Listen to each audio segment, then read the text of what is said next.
নানা বিতর্কিত কর্মকাণ্ডে জড়িত পুলিশের অতিরিক্ত আইজি ডিএমপি ডিবির সাবেক প্রধান হারুনুর রশিদকে আটক করা হয়েছে। তাকে অজ্ঞাত স্থানে হেফাজতে নিয়ে জিজ্ঞাসাবাদ চলছে। গতকাল দিনের কোনো এক সময় শাহজালাল আন্তর্জাতিক বিমানবন্দর থেকে তাকে আটক করে নিয়ে যায় রাষ্ট্রীয় একটি সংস্থা। সেটি পুলিশ, র্যাব নাকি অন্য কোনো আইনশৃঙ্খলা বাহিনীর সদস্য সেটি নিশ্চিত হওয়া যায়নি। হারুন এডিশনাল এসপি থাকার সময় 2011 সালের 6 জুলাই সংসদ ভবনের সামনে তৎকালীন বিরোধী দলীয় চিফ হুইপ জয়নাল আবেদিন ফারুককে শারীরিকভাবে হেনস্থা করেছিলেন।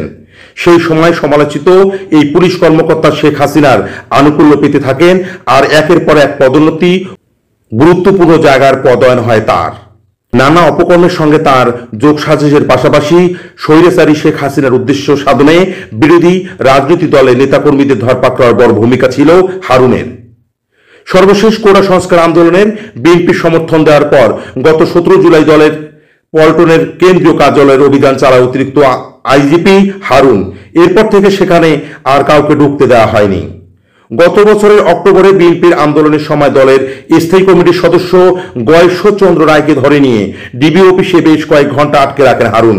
তাকে জোর করে আপ্যায়ন করে সেই ছবি সামাজিক যোগাযোগ মাধ্যমে ছড়িয়ে দেওয়া হয়।